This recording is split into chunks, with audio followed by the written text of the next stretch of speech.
Assalamualaikum warahmatullahi wabarakatuh. Dalam hadis Muslim, Nabi Muhammad SAW, Rasulullah telah bersabda, sesungguhnya Allah sangat bergembira dengan tobat hambanya ketika ia bertobat padanya, melebihi kegembiraan seseorang di antara kalian yang berada di atas kendaraannya dan berada di suatu tanah yang luas atau padang pasir. Lalu hewan yang ditungganginya lari meninggalkannya. Padahal di hewan tunggangan itu ada pembekalan makanan dan minumannya, sehingga ia pun menjadi putus asa. Kemudian ia mendatangi semua pohon dan tidur berbaring di bawah naungannya dalam keadaan hati yang telah berputus asa. Tiba-tiba ketika ia dalam keadaan seperti itu, kendaraannya tampak berdiri di sisinya. Lalu ia mengambil ikatnya. Karena sangat gembiranya, ia berkata, "Ya Allah, Engkau adalah hambaku dan aku adalah Rabb-Mu." Ia telah salah mengucapkan karena sangat gembira. Sahabat mercusuar hati yang berbahagia, aku teringat bahwa kecintaan Allah terhadap hambanya bukan datang seenaknya hamba, tetapi karena sebab-sebab yang disebutkan oleh Allah dalam kitab-Nya. Aku mencoba untuk menadaburi dan memutar file-file tentang hal itu yang terdapat di dalam Al-Quran.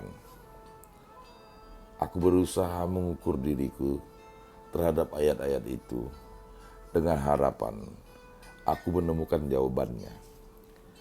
Langkah pertama, aku menemukan ayat Al-Quran yang mengatakan bahwa Allah mencintai orang yang bertakwa. Namun sayang, langsung batinku berkata dengan jujur, aku tidak termasuk dalam golongan ini. Langkah kedua, ada ayat yang mengatakan bahwa Allah mencintai orang yang sabar. Dengan penuh pengakuan tulus, batinku langsung mengakui teramat jauh dari diriku, dari kelas bergengsi ini, betapa aku tidak mampu bersabar dalam menghadapi segala hal. Langkah ketiga, aku menemukan ayat yang mengatakan bahwa Allah mencintai orang yang bersungguh-sungguh di jalannya. Bukan sok tawadu, batinku langsung terkulai mengakui betapa aku lebih banyak dikalahkan oleh rasa malas daripada bersungguh-sungguh. Langkah keempat, aku menemukan ayat Al-Quran yang mengatakan bahwa Allah mencintai orang yang berbuat baik. Batinku pun tersenyum getir sambil merenung penuh insaf. Kebaikan apa yang sudah aku lakukan? Aku masih punya malu untuk tidak mengaku terhadap kelompok yang baik ini. Karena aku merasa saya bukan bagian daripada itu. Pada saat itu, aku berhenti merenung. Aku takut kalau aku tidak menemukan di dalam diriku sifat yang membuat Allah cinta kepadaku.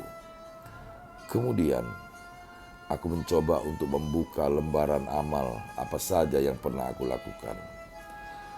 Namun, jangankan mendatangkan keoptimisan, telingaku memerah sendiri, keringat dingin mulai bercucuran, dan aku berusaha langsung melupakannya. Aku malu dengan diriku sendiri. Ternyata, semuanya bercampur dengan kemalasan, kekurangan, cacat, dan belum lagi perbuatan yang semata-mata itu dosa dan maksiat. Ketika aku mulai mengakhiri perenunganku, tiba-tiba tanganku membalik mushaf Al-Quran yang berada di pangkuanku. Saat itu mataku langsung tertuju kepada potongan ayat yang berbunyi, sesungguhnya Allah mencintai orang-orang yang bertaubat. Al-Baqarah ayat 222. Seolah aku merasa kalau ayat itu diturunkan kepadaku saat itu untuk menghilangkan gundah di hatiku dan menumbuhkan harapan kepada Allah juga cinta kepadaku. Air mata haru tidak bisa terbendung dari mataku. Perasaan lembut menjalar dari hulu jantung sampai ke seluruh pori-pori di tubuhku. Hatiku bergumam, ternyata aku juga dicintai Allah. Aku sampai terisak menahan haru. Aku pun mulai melantunkan kalimat istighfar. Aku minta ampun kepada Allah Subhanahu wa Ta'ala, yang tidak Tuhan selain Dia, yang Maha Hidup dan Maha Mengatur. Aku bertobat kepadanya. Aku betul-betul berharap, meskipun aku jauh dari 4 kriteria sebelumnya, jangan sampai aku tersingkir dari kelompok orang terakhir ini, orang-orang yang bertobat atas segala dosanya. Ya Allah, jadikanlah kami termasuk orang-orang yang bertobat, dan jadikanlah kami termasuk orang-orang yang mensucikan diri. Amin. Allahumma amin. Sahabat mercusuar hati yang berbahagia, Allah begitu menyayangi hamba yang bertobat. Kesungguhan untuk bertobat hendaknya direalisasikan dengan menjauhi kesalahan dan tidak mengulanginya kembali. Kita dimotivasi untuk terus-menerus bertaubat kepada Allah. Orang yang bertobat berhak mendapatkan pengampunan dari Allah dan masuk ke dalam surganya. Dalam hadis Ahmad, Nabi SAW telah bersabda, setiap anak Adam melakukan kesalahan, dan sebaik-baik orang yang melakukan kesalahan adalah orang-orang yang bertaubat. Sahabat mercusuar hati yang berbahagia, semoga saja narasi pendek ini dapat menginspirasi kita agar kita terus memperbaiki diri, kita terus melakukan evaluasi, kita terus melakukan perbaikan, sehingga kita menjadi insan yang dari hari ke hari berubah menjadi orang yang semakin baik. Semoga bermanfaat. Lebih dan kurang mohon maaf. Billahi taufik wal hidayah. Wassalamualaikum warahmatullahi wabarakatuh.